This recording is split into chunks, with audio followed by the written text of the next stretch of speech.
Hello, mighty companions. Got some mighty companions in the house today, and we're all anxious to hear what we're not doing, right? Yes. All right, that we're trying to learn how to do. And so I want to welcome you to A Course in Miracles, and I'm Earl Purdy, and really want you to know that we want to have a good time. I want you to think of this as a cozy little comedy club where the main act is fear, is love, and fear is the heckler. So we want to make sure that we gently usher our fear out of the door. So that's the number one thing we want to focus in on right now. Don't go into serious class mood, please, so that we can have a good time. Because even if we don't remember anything that I say, at least we can feel good. So just let yourself have that reality. Those of you online, I'm really happy that you're checking me out. And let me make sure that I see you so that I can respond to you online. We're gonna be going over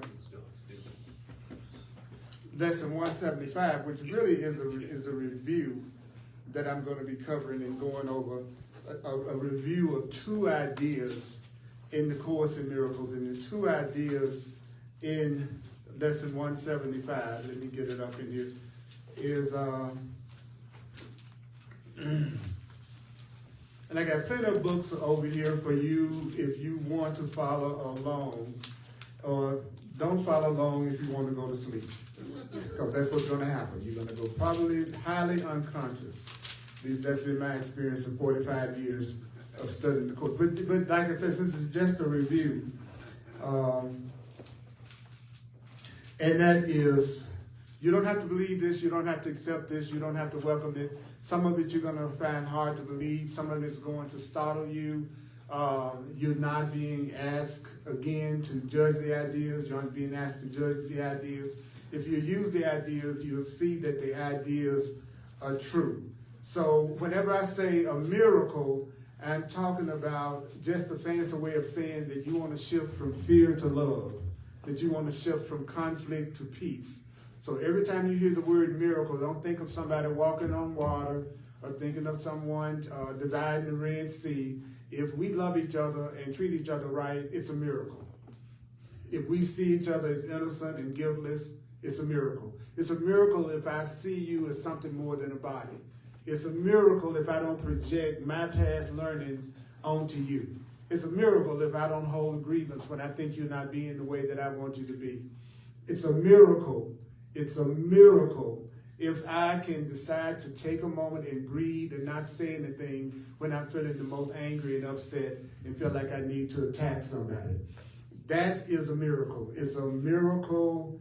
A miracle is a shift from fear to love. And so every time we say miracle, we are going to be talking about that shift. I call myself the divine repetition teacher because the Course in Miracles says over and over and over and over and over and over and over and over, say this, repeat this, say this, repeat this, say this, repeat this, say this. And then why does it do that? Because we change our minds and we tend to believe what we hear over and over and over and over and over again. So if you want to accept any new ideas about yourself, the easiest way to accept new ideas about yourself is just to say to yourself over and over and over and over and over what you want to believe about yourself and what's the truth about yourself. And I'm going to tell you the thing that most people are not aware of is that everything that you are experiencing and perceiving in your life is coming from you.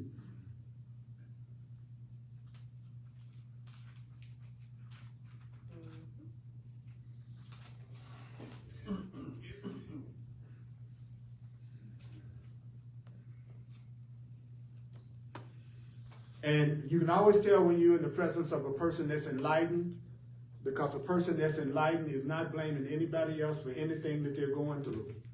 They're not holding anyone else responsible for the way they're feeling right now.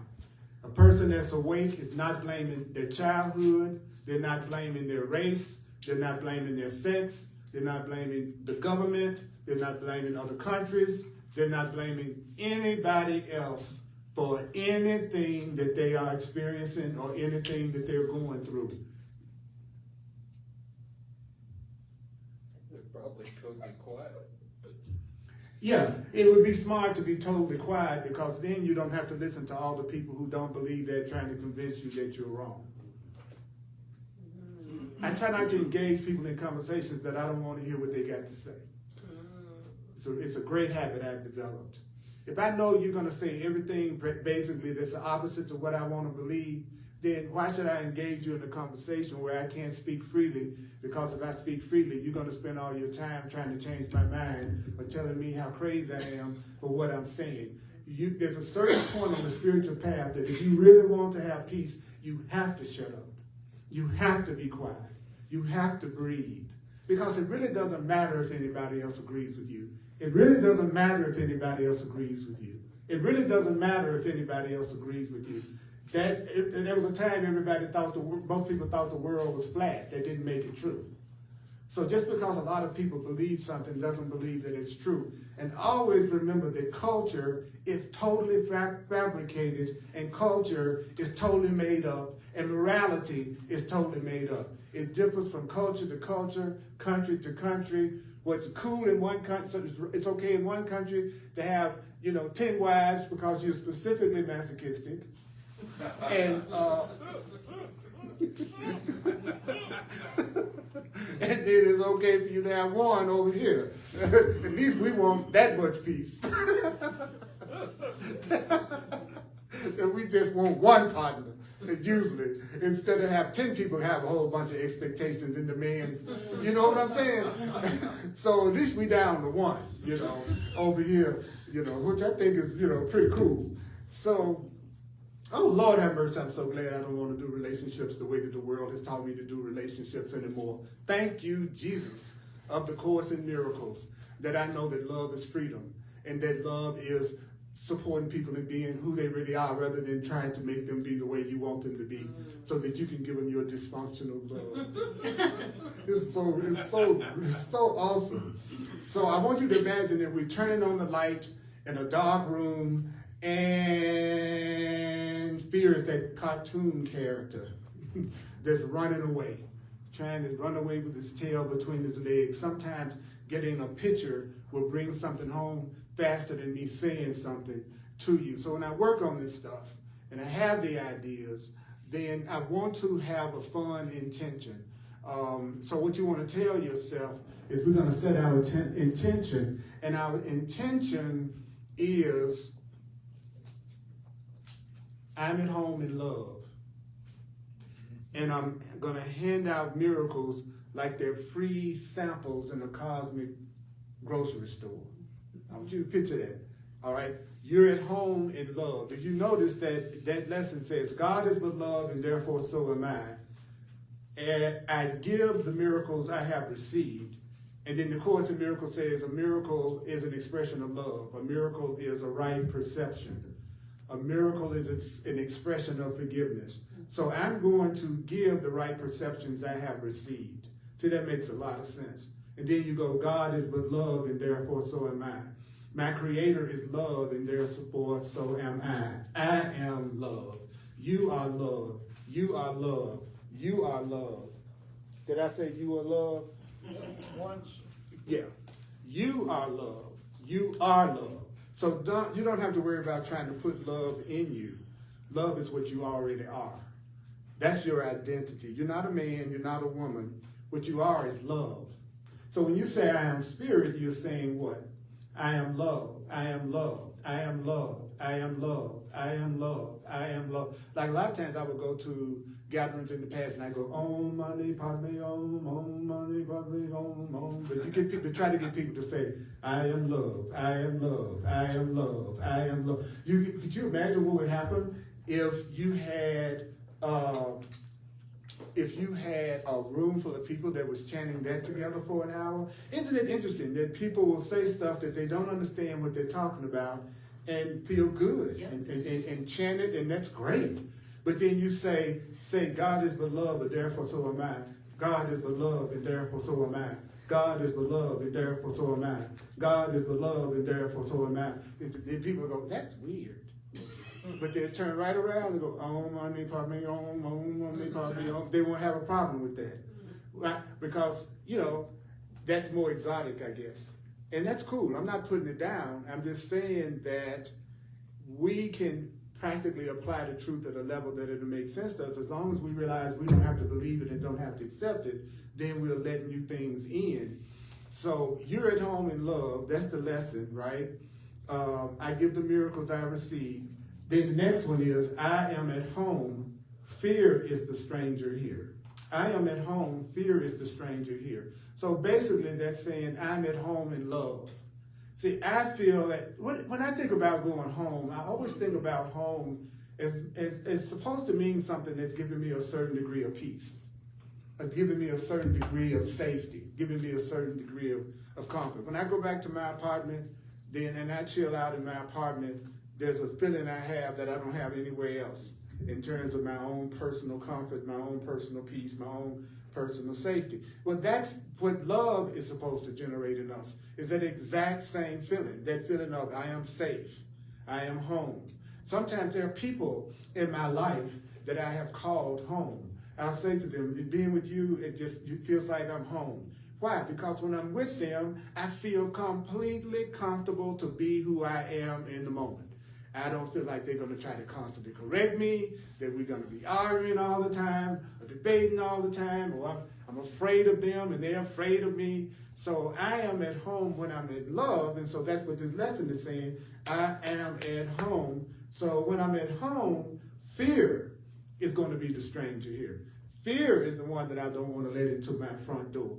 So we are going to think of this today. When I go through this stuff and I'm putting it together, I'm always thinking in terms of when you walk away, what is something on a practical level that you can take with you that you can apply to your day-to-day experience. That's my goal. So let's dive into this. Okay, so lesson 159 is basically saying, hey, don't keep all that love to yourself. Don't keep all that forgiveness to yourself. Spread it around.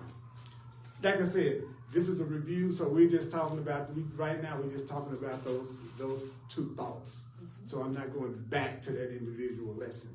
So I want you to think of it like you've got a pocket full of sunshine and that you're just tossing it out to everybody else around you. I remember I was saying to myself today, earlier, that what I wanted to do with everybody in my life as much as I possibly could was reflect back to them how beautiful and how innocent and how deserving and how loving they are. Now I've heard that since I was a child that you ought to do that kind of stuff. So it's a trip for it to actually be what I actually really want to do. Because I realize that in this world, there's so little acknowledgement and appreciation that people receive from other people verbally, that wouldn't it be wonderful if I could say the truth to a person and the thing about the person that's really true that they probably never hear? Because what people usually express is their displeasure. People are really quick to tell you what they don't like about what you're doing or what they don't like about you or what you need to be doing differently. And so I thought about that. And the Course teaches that people remember more what it is that they express than things that they don't express. Because when you think about it, if you look back at somebody and you feel upset with them, it's probably a lot of times because of what you think they expressed to you. That you're reacting to something they actually said or you heard them say. So notice you remember what's expressed, but you certainly don't remember what's unexpressed. So people tend to feel more comfortable expressing anger than they do in expressing love. Don't you agree?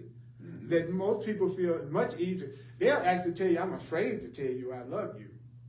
Right? And they can sometimes feel like fearful if you say you love them. And so why are they feeling that fear? They're feeling that fear when you tell them that you love them, because they are using their perception of what love is. And their perception of what love is makes you saying you love them frightening to them, because they're relating all of the definitions and past experiences that they've had related to somebody saying they love them. So usually the people who say that they love you are usually the people that you've gone, or the people you think should love you, are the people that you've experienced the most or given yourself the most pain with. You know what I mean? Think about it. It's not the strangers walking down the street that hurt me. When I think about me hurting or being hurt, it's usually through people that I had special relationships with that I thought were going to love me or express more love to me than we express to each other. So when you think about it, it's really not that many people that you need to change your mind about. Everybody else in the world is pretty much covered. Right? You all don't care what I do on the weekend. You don't care what I do with my body. You don't care. You don't think about nothing that I do. And I could tell you, and you would go, all right. I could tell you I've been with 100 people over the weekend. Had all kinds of intimacy. You wouldn't care because I'm not your special one. See, it's the one you in love with. See, it's the one you're in love with that's got all the limitations, restrictions, and judgments that they have to live under in order to enjoy you. Right? So you don't usually have a whole lot of people that you're in intimate, special relationships with. So when you think about it, you really don't have that many people standing between you and your peace. That's what I'm saying. It's not. It's not 100 people you got to forgive. It's not 1,000 people you have to forgive. It's at the most 10. Actually, it's probably less than that. So I want you to be proud of the fact that you've already forgiven 9 billion people. That's right. Did that make you feel better? Okay, then that's how you know that's in the realm of truth. Because something that's based in truth and love results in you feeling more peace. When you're telling yourself a lie, it usually results in more conflict. So don't forget now, you don't have to believe a doggone thing that I'm saying. Don't y'all forget that. You'll break the rule. You don't have to accept it. You don't have to welcome it. Some of it you might resist.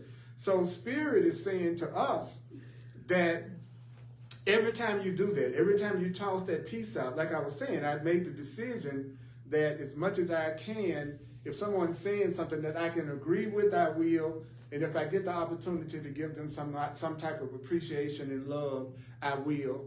And then I'll be proactive with that. That's what I want to do. So, and you don't have to worry about that person, falling in love with you and being a problem, and all of a sudden they up in your face. No, it doesn't work like that when people haven't gotten to the point that they love themselves completely. People who haven't got to that point that they love themselves completely don't head toward love. They go opposite to love because they believe in pain and drama and fear and insecurity. So if you're loving, they usually are not interested in being in an intimate relationship with you. They usually will be your friend. They'll be your friend. They reserve their specialness for the person that's giving them hell because that's what they think they deserve. They're not loving themselves yet. So they're not ready to be with someone that actually is peaceful to be with, that's loving to be with, until they are peaceful to be with and loving to be with themselves, until they are going, I am at home in love. The fear and insecurity and guilt and grievances, that's what I'm going to make the stranger hear. We go, So I'm a love ninja. Right? And I want to sneak some kindness into the world. I'll think cool stuff about you and never say a word so that you won't say, oh, that couldn't be true about me. Or you couldn't go, he's just full of stuff. Oh, I love it when people say, well, Earl, you say that to everyone. Yeah, that's why you can believe me. Anything that anybody says just to you is not the truth. Because the truth is never something that excludes anybody. Only untruths exclude people. So when a person says, I love only you, that's just saying you are very special to me. That's what they're saying. They're saying you're very special to me, to the exclusion of everything and everyone else.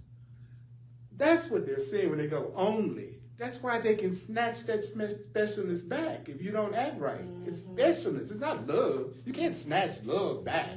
You can't unlove somebody, but you damn sure can unspecial somebody. You can doggone be special to me today. Don't act out my script, and I'll take my specialness back. And then what's the dangle when you think you're a body and when you think you're an ego is the body. The body becomes the prize, usually. It's the body that we see as the symbol of love. So what happens in those situations is you get exclusive use to my body in return for the love. That's the gift. You're the only one. And I'm not advocating that everybody experience everybody's body, because that's not love either. That's not love either. But what I am saying is that love has nothing to do with the body, one way or the other. Love has nothing to do with the body, one way or another. It doesn't at all have anything to do with the body. But you can definitely use your body to express love. You can definitely let your body be that communication device that love comes through, and then you'll be at home. So in lesson 160, which is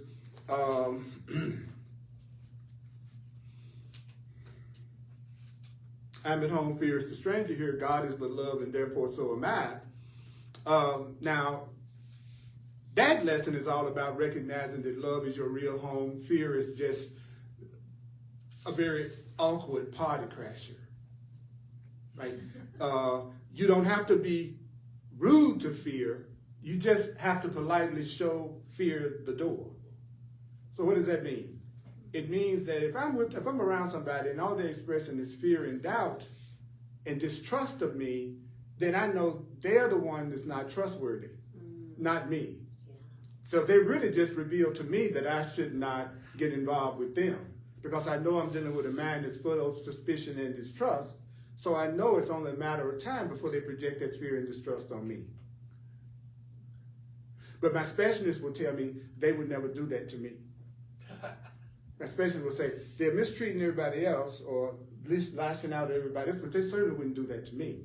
Yes, they would, as soon as you're not doing exactly what they want you to do. And they've already revealed that their mind is full of distrust and suspicion because of the way that they're responding to you.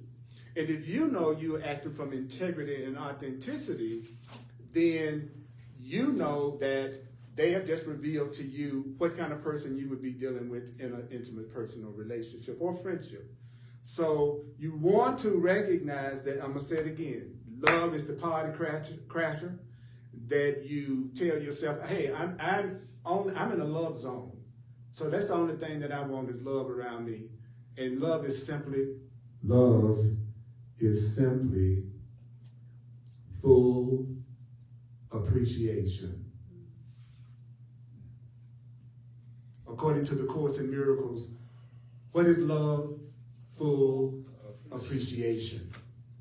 Now, we've given it a lot of other meanings and definitions and descriptions, but the Course in Miracles definition is, when I say I love you all, I'm saying to you, I fully appreciate you all. Now, is that frightening? No. No. You can, when I say I love people, I try to go this way. I love and appreciate you. I always want them to know that I'm relating love to appreciation, not to demands and expectations that people have given them in the past whenever those people told them they loved them. Because that's the only thing that's frightening you. What's frightening the person is their definition of what love is in terms of usually some form of limitation and control. Okay, so a person that wants to control others, they're not going to like anything that they hear me say. So therefore, they attract a relationship with someone who's always also just as controlling, so that they can limit each other together. Are you willing to be limited with me? Yes, I'm willing to be limited with you. Whoa, we got a relationship made in heaven. So isn't that wonderful? One person who doesn't really know what love is now gotten with another person who doesn't know what love is. And then they took themselves out of circulation for the benefit of the rest of us. Isn't that wonderful? This makes me want to cry. It's so touching. Y'all took each other out of the entire game. Now y'all are each other's jailers, watching each other to make sure the other one don't go nowhere instead. We have the wrong perception. If I'm not ready to love yet, it's good that I won't try to connect with nobody else. Except somebody else who's willing to do it the way I do it. Because if you do it with somebody that likes to do it the way you do it, then you're going to have peace. That's always the answer to peace. Peace comes from being the same, not from being different. Peace comes from you being with someone who shares your common purpose and your common goal. That's being at home. Now you're with them and you feel at home. Now you feel safe. So whatever agreements you make with somebody, just keep them. No, I'm an introvert. And I'm attracted to the guy that wants to party all night long, every day. You see what I'm saying? That's the ego is going to say do the opposite. It's going to say be attracted to the person who has none of the characteristics or qualities that you value, because that's guaranteed conflict. Conflict makes me feel separate, and the name of the game of my ego is separation, and to feel separate. So it's really funny when you kind of watch how the game through the Course in Miracles lens. It's like you're looking at the same thing everybody else is, but you're seeing it from an entirely different perspective. That's just like I just shared then. People who want to limit each other and they feel safe about that, that's not bad, that's not negative, but they just should make sure that they join with people who have those same boundaries and same desires. Then you're not making anybody do anything. They're voluntarily doing the same thing that you want to do. But it would take a lot of self-love for a person to take the time to have a conversation with a new friend or a new partner that they want to have, to just check in and see if they have the same purpose and the same goal. What do you want to come out of this relationship? What is this relationship for? What would you like to achieve with me? You want to go out with me? What for? Yeah. That's all you got to do. That's all you got to do. And you'll save yourself from ever getting involved with something that's creating conflict for you from the very beginning. So just keep that in mind, that relationships are not hard and relationships are not complicated. It's just that people won't do the simple things that are necessary to have a peaceful relationship. Because when you have that incredible feeling of attraction to guilt that you're going to call love at first sight, okay, then your emotions get so involved, the feelings are so intense that you'll overlook using common sense and reason. Because now you're going to give yourself your next forgiveness lesson. Now you're in front of the next person that you're supposed to practice the truth on. And when you're supposed to practice the truth on a certain person, you call it, I'm attracted to you. What is it called? I'm attracted to you. Okay, I'm attracted to you. You'll really remind me of all the lessons that I need to learn based on the people that I've been with in the past, and you're going to give me that opportunity to choose differently again. Let's go out. Let's spend time together. Okay? So be glad, because that's usually, especially if you experience physical intimacy, I believe that it's very rare that you experience physical intimacy with someone that's new. It's usually a continuation of a relationship that happened even before this lifetime. Why would that? How would you all have, I don't know about you, but I've had in my lifetime people that I just felt compelled that I had to enter that relationship with, even if it sometimes seemed like it wasn't even for my own best interest. Have any of you ever done that? Yes. Okay. Huh? Okay, don't look at me like I'm talking about something. What? Really? What do you mean? Don't you leave me hanging out here by myself. You know y'all made mistakes. I know you're enlightened now. We all are. We're doing our spiritual truth, and we're doing all this. So what do you mean? It's like, come on, give me a break, right? So this is, okay, I want you to think of something. I want you to think of a time when you actually let fear leave out the door, and when you actually chose love instead. Think about that.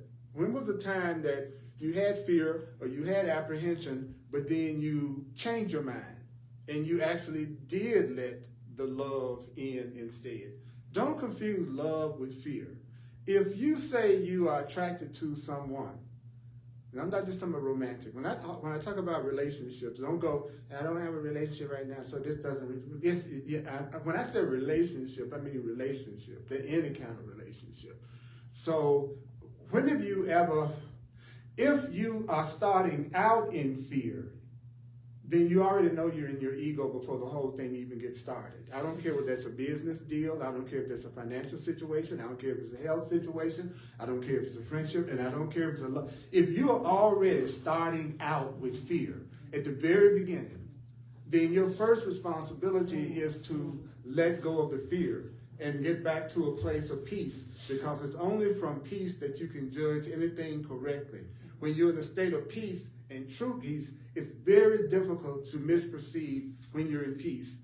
And it's very difficult for someone to fool you or deceive you if you're in peace. Because when you're in peace, you're seeing the situation clearly. And when you're in jealousy, anger, and insecurity, your perception of the situation is totally wrong. So if you have fear around finances, the one thing you can be sure of is you don't have the correct perception of finances, that you don't have the correct perception of money. That's why you're broke. That's why you think there's not enough, because your perception of it is incorrect. You've got an interpretation of it that's causing you fear. And the physical reality that we enter into is a reflection of our state of mind. It's a reflection of our ideas and a reflection of our belief. So keep these things in mind. I say them over and over again. I don't care what truth books you study, even beside the Course in Miracles, it's going to say the same thing, and it's just going to say it in another way that maybe it's going to reach you. But in the end, it's going to always come down to this. You are responsible for what you see. You are the one that's choosing all the feelings that you experience, and you're the one that's deciding on the goals that you're going to achieve, and everything that seems to happen to you, you ask for, and you receive as you have asked. That's bottom line. And so the person that wants to stop suffering is the person that wants to say that to themselves to the point that they begin to believe it, even though at the beginning they may have a ton of resistance about it. Because if that's not true, then you're just a victim of everything that you see. And you don't have any control over your happiness at all. And everything about your happiness depends on somebody else and how you can get something outside yourself. So there are either two types of people in the world: those who take responsibility and those who see themselves as victims of everything. Both of them are innocent, both of them are powerful, both of them are loved, both of them are supported by spirit. Okay? And so just keep in mind then that maybe the next time you are in a situation that you don't want to get caught up in that situation in a fearful way, you take a breath and then you decide to respond. And you decide to respond with kindness when you could have just responded with fear, and you could have just responded with anger, and you could have just responded with upset. So that's you making yourself at home in love. And that's you giving fear a one-way ticket out of town. It's not complicated. The Course in Miracles is a very challenging teaching because of the simplicity of it. That's what makes it hard. It's that in the end, it's nothing that it's asking a person to do that they couldn't do today if they wanted to.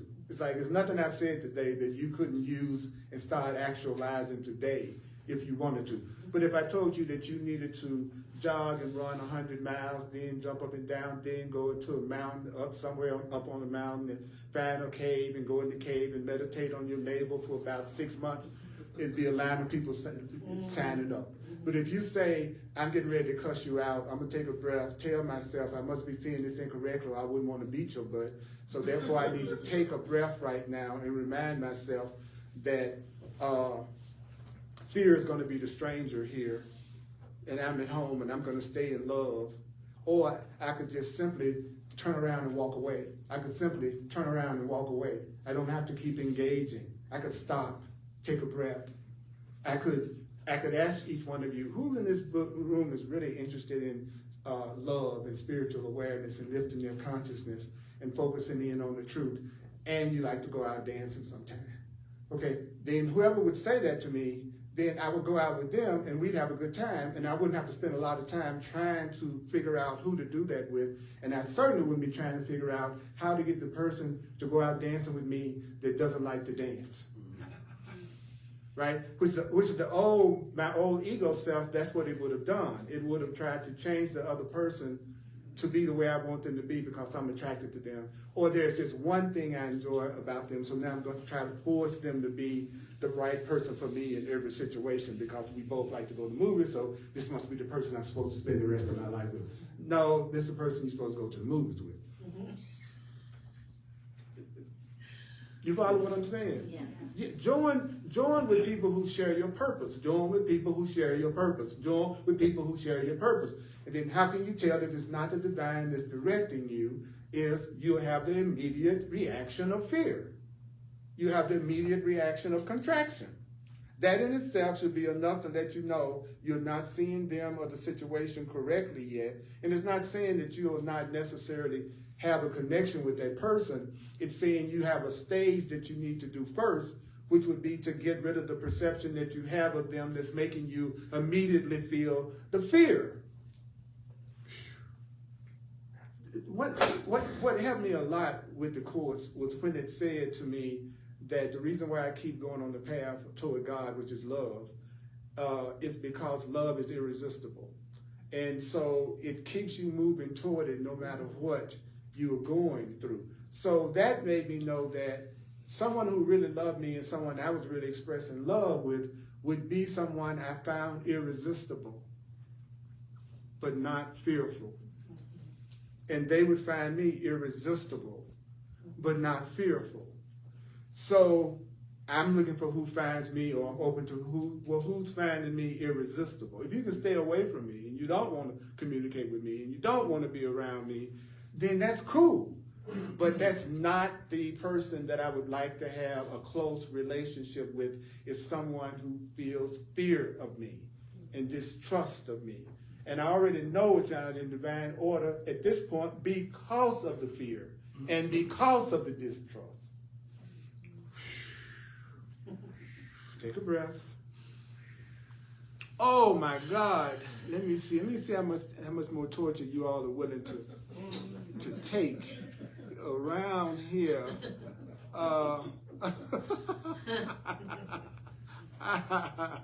Oh, I need this so bad, y'all. You have no idea. I always teach my classes from the place of, what do you need, Earl? What do you need to work on the most right now, right? So let's just see real quick.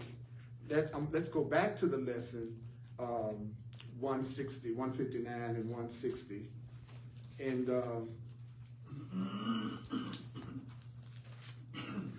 any questions or comments about anything that I've said so far? And if you do, all I ask is that you speak up loud enough so that those who are watching online can also hear what you're saying. Hey, y'all. Good to see you. Okay. So even when you join with people who have the same purpose and you have friendships with these people, it doesn't mean that everything is going to be sunshine and roses all the time, right? You could have disagreements or conflicts with people who are still on the same path as you. Is that not true? Absolutely. But what's going to be the difference is that your desire to join is going to be stronger than your desire to separate. And your desire to stay together and join is going to take you past any of the differences that come up between you because you want to be together. If you're with somebody who really doesn't want to be with you, then anything that comes up in the relationship is going to be enough to make them separate from you because they don't really want to be there anyway. If you really want to be there and now here's the other thing, you have the goal of peace. See, that doesn't mean we've mastered it. It doesn't mean I've mastered love. But it does mean my desire is to let go of all the blocks that keep me from loving you. And so, and I have a curriculum, my spiritual path, that teaches me how to do that. Mine is the Course in Miracles. For you, it might be something else. But to get in a relationship and then just hope it goes right, that's an ignorant way to approach a relationship. Because you could make it easy by not trying to reinvent the wheel and just use methods that have already been proven to take you to the love, right? But the Course in Miracles says that when people ask a question, a lot of times they are looking for the answer that validates the way that they already feel, and they're just looking for you to agree with the way they've already decided it is. You follow what I'm saying? You asking me a question like you really got an open mind, but the truth is you really got it already in your mind what you think the answer should be, and you just want me to validate that answer, right? Because if your goal is love and peace, and someone can tell you how to have it, then why don't you go ahead and use it if I really want to be with you? So that's why I love questions. The first thing I try to remember to ask somebody if I'm in a close relationship like what you're talking about is, do you want to separate or do you want to join? Let's get this straight. Do you want to be with me in this friendship or relationship? And do you want to separate or do you want to join? Because I'm a conscious enough being to let you go and go, I still love you. And if you feel like you need something that I'm not offering in being who I am, then I want you to have it, even if it's with someone else beside me, because I want you to be happy. That's what love would say. Love wouldn't go, I'm going to become inauthentic and try to become everything you want me to be and sacrifice all of my happiness so that you will be happy. Because love would never ask for sacrifice. Love doesn't ask you to give up what you want and who you really are for someone else. Now that's opposite to what the world teaches, right? The world teaches us that love is sacrifice. That if you really love me, you'll do what I want to make me happy, and you're going to sacrifice the way you are for me. Now that's love. No, now that's resentment. Yep. That's what that is. Yep. Now I resent you. Yep. You don't like to go skiing, I like to go skiing. Then you're going to tell me I can't go skiing unless I go skiing with you, but you don't want to go skiing? Where somebody would love me to say, I don't like to go skiing, but you can go skiing. Because I know you like to ski, so go ahead and ski. And I wouldn't be a good person to go skiing with. Why? Because I don't want to ski, so you'd hate you brought me along in the first place. So for my happiness and your happiness, go skiing with somebody. An insecure person goes, I'm not going to do that, but you better not be out of my sight for 5 minutes because you might be attracted to somebody else. And so don't you go skiing, and I'm not going skiing either. And I love you. And you love me. So the ones you experience any level of sanity, being with another person who is saner and trying to be loving and trying to honor you and honor themselves, a relationship like that is so easy that you wouldn't even be drawn back into the old ones where every day you're all upset about something and trying to change each other. Was that helpful, darling? Yes, it was. Yes, right. You welcome and you cute too. You covered. Thank you for that. That's right. They have a correct perception of you. That's right. Right. That's right. Anybody else before I go further? Further. Before I go further. Really? Okay. All right. All right. Let's see. I came up with some action plans. Okay. I love this. You know, as soon as the fear comes up, then tell the fear that you coming to the wrong address. I'm not here. This nobody lives here. So I'm going to open it up and I'm going to ask the Holy Spirit. I want you to have a sinless Holy Spirit that you absolutely want everybody in this room to hear. Okay? So let's see what that is.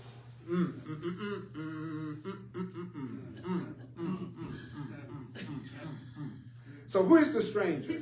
Who is the stranger? Is he not the one yourself doesn't call? What does that mean?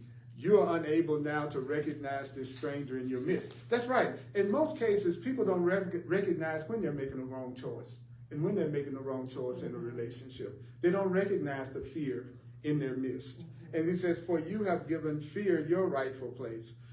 You are love. You are not fear. So when you think you're that fearful, unhappy being that's insecure, then you have given your rightful place to the stranger who's not really you.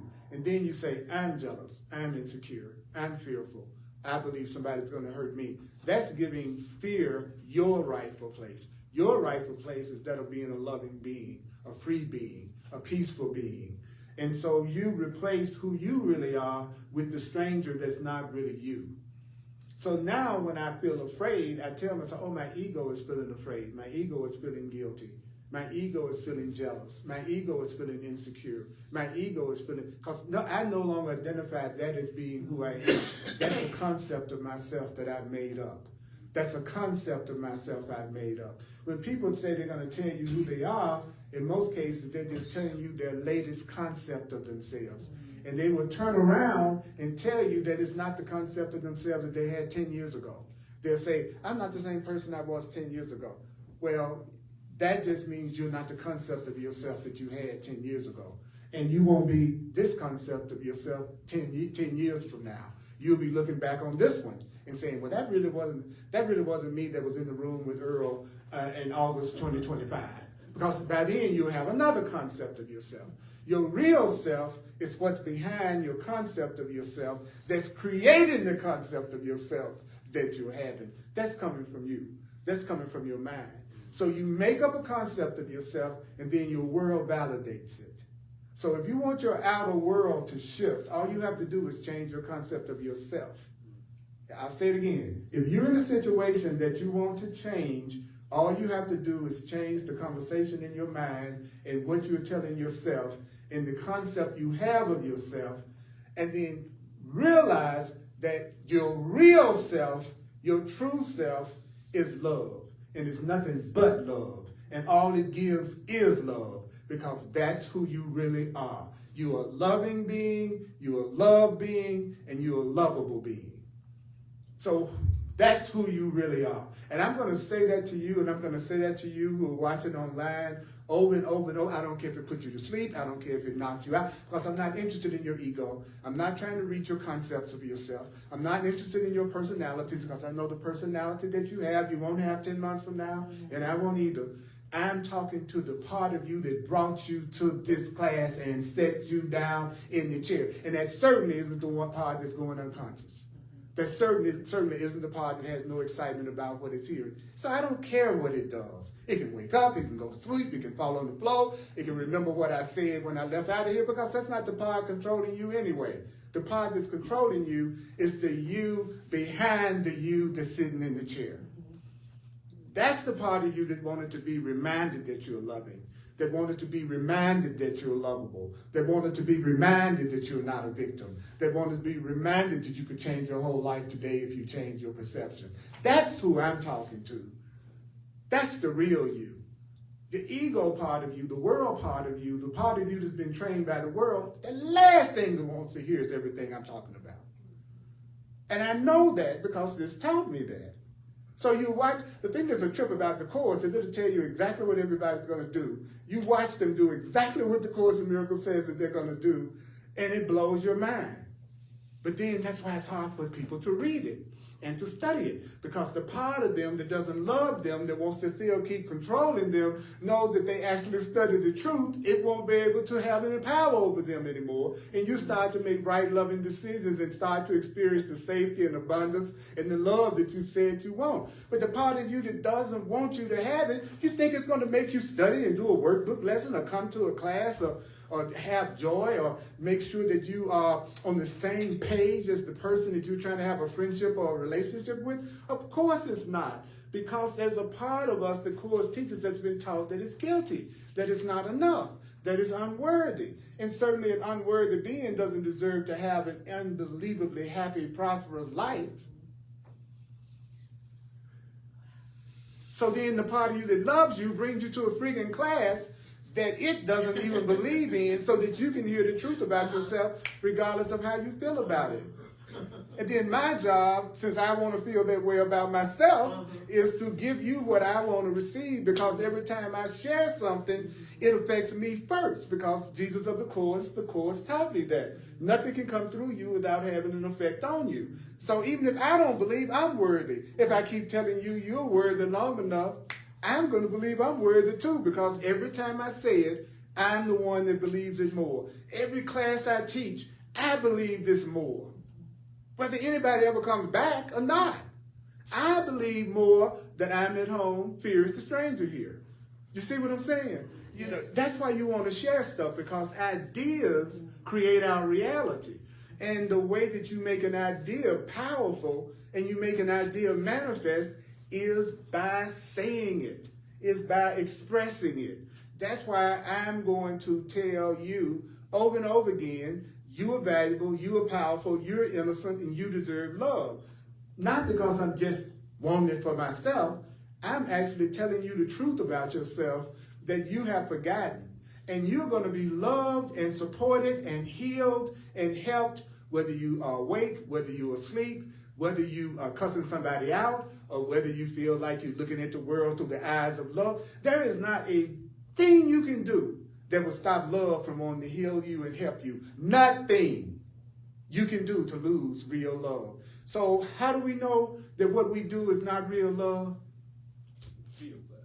You feel bad. You believe you can lose it. But the Course says what can change was never love in the first place. You know that's true. How many people in your life have you told you love, y'all going to be together forever, and even if you broke up, you're going to still be friends, and you haven't talked to them in years? And then how many of those people you still talk to? I don't have anybody in my life that I've had a special relationship in the past that I could not call up on the phone right now and we go out to dinner. And I've been on the planet a lot of years now. Why? Because I love them. Even if the form of our relationship changed, even if the form of how we related to each other changed. Just got a message from somebody just today that fit that, wanted to know how I was doing, shooting out some love. And we were in a special relationship for years. Why? Because there was love there. So you changed the form. Y'all might not do the things physically you used to do, but you still want the best for each other, and you still communicate with each other. If it's real love, you don't lose it. If it's real love, you don't lose it. And the Course is trying to teach us, how do I let go of the blocks to having real love? And it was saying right here, yet is yourself, your real self, as certain of its own self as God is of his Son. He cannot be, forget the language, he cannot be confused about creation. He is sure of what belongs. I am sure of what belongs to me. And what belongs to me is anything that's loving, peaceful, healing, abundant, joyful, peaceful. That's what belongs to me. What doesn't belong to me is conflict, fear, attack, suspicion, distrust, sickness. All those things are things that come from my conception of myself as being guilty and separate from love and God. There's not one problem you have in your life right now that's not rooted in your feeling separate from your source. You can tell yourself it's the economics. You can tell yourself it's your education. You can tell yourself it's where it's your sex or your gender. I'm going to keep saying that. All those things are just the way you act out that core belief about yourself. If you don't really realize you are loved and you can never lose love, then the part of you that believes you are not lovable is going to create situations and circumstances that validate that, and that will take the form of sickness, unhappiness, upset, attack, get laid off, thinking that you are somehow another life isn't giving you the things that you think, or you try to manipulate, cheat, lie. All of those things, when people do that, they have lost sight of the truth that they're the ones that are going to be creating their reality by their own thoughts, by their own beliefs, by their own emotions. And then what the Course does, it says, okay, if it's your perceptions that's making you experience, well, let me give you some ideas. Since ideas create your experience, let me give you the ideas that'll produce unlimited love and peace for you. If it really is my thoughts that's creating my reality, what I need is new thoughts. So here's a book of new thoughts. Here's a workbook lessons to get you to use those new thoughts. Then you go, well, I don't really want to do this. That's not your path. Then this is not your path. Then this is not your path. If you don't want to do it, this is not your path. If you don't want to do it, this is not your path. If you don't want to do it, this is not your path. This is not your path. This is not your path. This is not your path. If you don't want to do it, it's not your path. If you don't want to do it, it's not your path. If it's your path, you might go, this is some crazy stuff. If this is your path, you might go, oh, I got all this resistance to doing this. If this is your path, you're going to have all of that resistance, all of that confusion, all of this disorientation, and guess what? You're gonna still read it, and you're gonna still do the workbook lesson, and you're not gonna hide behind, I don't like the terminology, I don't like the fact that it uses masculine terminology. I don't like the fact that it sounds too Christian. You could have all of those resistances. And if it's your path, you're going to still find yourself still reading it. It will not stop you. You realize all the rest of that stuff was just an excuse to keep you from diving into the content. You know what's cool about that? Chunk it. Take the Course in Miracles. If you resistant to that point, that you can't pick it up, you don't want to read it, you don't want to do the lessons, then don't do it. Ask your higher self for the path that's made for you. And you will recognize it instantly because you will feel compelled to do it. And isn't that too easy? Do it if you want to, don't do it if you don't. Ask for your path, it'll be revealed. If it is your path, you'll find it irresistible. You will do it whether or not you have resistance or not. If that person's the right person for you, you wouldn't have to spend 5 minutes to convincing them to spend time with you. Ask them what the purpose is. What do they want to be with you for? Ask what's the purpose of it. Why do you want to be with me? Recognize we both don't know how to love unconditionally yet, which means we're not going to always be treating each other as nice as we should, which means do we care about each other enough to still work through those blocks together so we can be together?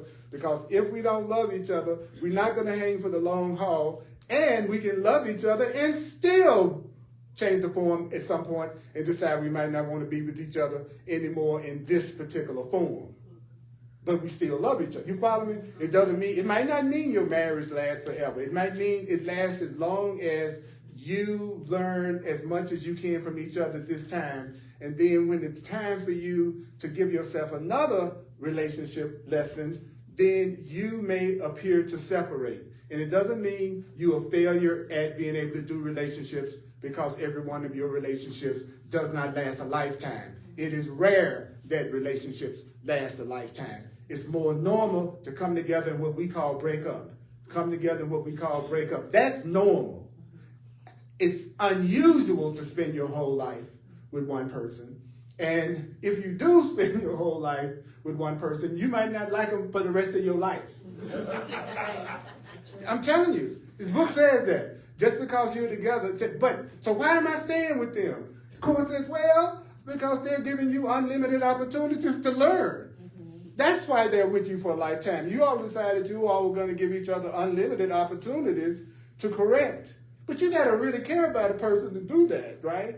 And then I love that I was told it's more normal to just come together, learn as much as you can, have this intense relationship, and then separate. Now, when we break up, I don't have to feel guilty and think I'm horrible at relationships and something's wrong with me. Because that belief is going to create relationships that it looks like something's wrong with me. But if I go, every relationship that I've had lasted as long as it was supposed to, and it's going to eventually heal, then the mind goes, what do you mean it's going to eventually heal? I don't want to see them the rest of my life. I'll tell you why it's going to eventually heal. Would you like to know Yes. why it will eventually heal? Yes, please. I'll let you know for $10,000. All right, your turn. All right. All it takes is one. Just don't cash it.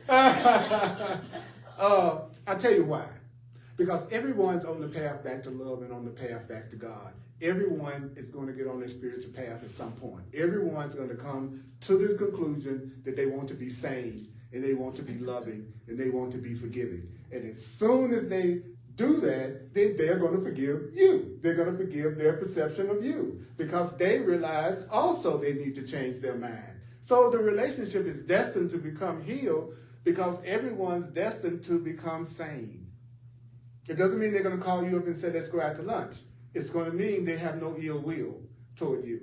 They want you to have peace in your life. They're not plotting against you.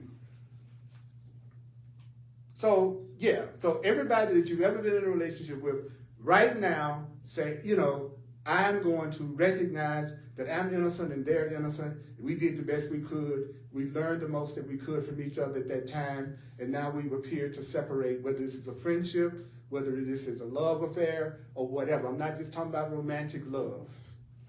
When you forgive yourself, that's going to heal your financial situation. When you heal yourself, It's going to heal everything in your life, because everything in your life is coming from your mind. And when your mind changes, your life changes. When your mind changes, your life changes. When your mind changes, your life changes. So join in a holy relationship. A holy relationship is a relationship where you all are together because you want to remind each other of each other's sinlessness and guiltlessness and beauty. So if you're with someone and they're not reminding you of your value, that's a relationship that is unholy. That's what the Course calls a special relationship. And I'm going to stop here because I've said enough good things to you. It's knocking you out. So if you can't take somebody telling you loving things, what does that leave left? Someone who doesn't. See, so when you're hearing something that you know you want to hear, because you know you want that to be a part of your life, then give it your full attention so that it will be manifested in your life. And you can still go around the world, and you can still go to the movies, and you can still have fun. None of this is requiring you to sacrifice the pleasures of the world. The world is neutral. It'll be whatever you want it to be. So it isn't about the world. It's about, do I want to use the world to remind me of the truth about myself and my value, or do I want to use the world to make me feel fearful and insecure and that I'm not valuable? That's the only issue. Earl on Sundays, his job is to remind you of your value, so I know what's available to me if I want to hear it. See what I mean? But I know whoever comes on Sunday is sent. It has nothing to do with my charisma, because I've run the gamut as far as how many people come to the class and how many people don't come to the class, and I've done everything but set myself on fire. It don't make no difference. It don't make no difference. Either people want to come and they being sent that Sunday, or they don't. Now if I told a bunch of people they were sinful and guilty and going to hell, it would be 1,000 people. That's I'd have a mega church. That's right. Really, if you tell people what they already believe about themselves, they will come to that because they believe that person's telling them the truth. You think you're worthless and a sinner, and I say you're a worthless sinner, then I'm going to be your pastor. I'm going to be the one that that person is really into, because he said, well, Earl's telling me the truth, because that's what I think about myself. Then you come listen to a guy, a black guy, who's turning around and saying, you're innocent, you're guiltless, you deserve love, and no matter what you've done, you could be forgiven for it. The Course says it. Said people will see you, Earl, as if you're the devil in the cloak of an angel, because you're telling them that they're innocent and they deserve to be loved, and they're not guilty. He's got a game coming down. What is it he's trying to get? So those are not the people who I'm here to reach. I'm here for the people who are like me, who were brought up in that kind of stuff, don't want to give any more power to those kind of ideas, but they still want a relationship with a higher power. They still want a relationship with God. I do want a relationship with a higher power. I'm not trying to teach people who don't want to believe in something greater than themselves. It's too hard to teach people like that. It's just hard, because you're not going to get out of this by not believing in something greater than just your ego to go to the kind of happiness that this is promising. So to even try to be around people that I got to try to convince that they should open themselves up to something other than their own ego, that's for another teacher. That's not me. That's not me. So I'm going to finish this up now. If you like to share with me as a full-time teacher of the course, I truly appreciate that. I'm just like you. I love to receive too for the things I do also. So thank you for seeing value in what I do. If you want to use, you can also use Venmo, the Cash App, PayPal, Zelle. If you want to use any of those, just use Earl Purdy at earlpurdy.com, and you'll be able to do it that way. Thank you, thank you, thank you. I'm available for clarity sessions, one-on-one sessions. Whatever your issue is and you really want to get another way to look at it, I'm available for that. I'm also available for astrological and numerological sessions. And yes, you can practice astrology and numerology as I do it and still be a Course in Miracles student, just like, yes, you can be a secretary and still be a Course in Miracles student. You know, whatever you do in the world, the Course teaches that Spirit can use that to wake you up. So I'm available. Go to my website and you can self-book a session with me on my website. So go to YouTube. I got hundreds of classes on YouTube and also on Facebook. And really just know that everything I have, so much of what I offer is totally free for you to take advantage of and to use. So if it was all about money, I wouldn't be sharing thousands of classes at no charge. So, and that's not because I'm making excuses for feeling like I deserve to have lots of money and lots of abundance. I'm not adhering to that idea that being spiritual means you have to have no material anything. That is not me. The Course says abundance is our natural state. However you want to define that. So and I have to say that because people have this attitude about people who do, some people have the attitude because you do something that's conscious and spiritual, that you're not supposed to spend, that you're not supposed to receive anything. Like Earl's not supposed to drive up here in the latest car because that proves he's just after somebody's money. But then they'll turn right around and pay $500 to go see the Broncos play. If they're the same person and don't have no problem with the quarterback making $100 million a year. But if they think I receive anything, then I'm a scam artist, which is crazy, right? So that would be a call for love. That doesn't have anything to do with whether or not I allow myself to be provided for. What's going to determine that is my attitude toward me and my being willing to accept my abundance. So I'm grateful to you. I'm grateful to you. I'm grateful to everyone that shares with me. But I do not confuse you with the source. Right? That's why there is no demands of you, because I'm not confusing you with my source. But I'm totally grateful to you for what you share, because unless you wanted to, it wouldn't happen. Right? No matter how much the water want to come through the faucet, if the faucet's not turned, it doesn't come through. So I'm grateful to you, and I just want to keep emphasizing that. I'm grateful to you, and I want people in my life and people who want to learn with me who really want to master loving themselves and getting past their blocks and coming together in community, and who resonate with me as their teacher. Please, if you don't resonate with me, that is fine. You innocent. It's okay. It's all right. Don't torture yourself. Then I become your torturer. Don't do that.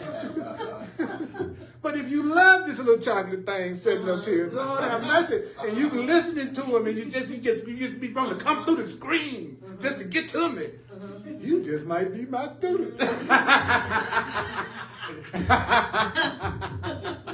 You might be the one. So let's say this one time, which is, what is it? God is but love, what? And therefore so am I. God is but love. That sounds kind of intense, but we won't go into that. That's another class. That's the advanced class. We're gonna talk about the God is but love class, okay? If you're a black dude, you got a little butt love. Please don't lose your sense of humor on the spiritual path. Please. God is but love, and therefore so am I. I give the miracles I have received. God is but love, and therefore so am I. I am at home. Fear is the stranger here. God is but love, and therefore so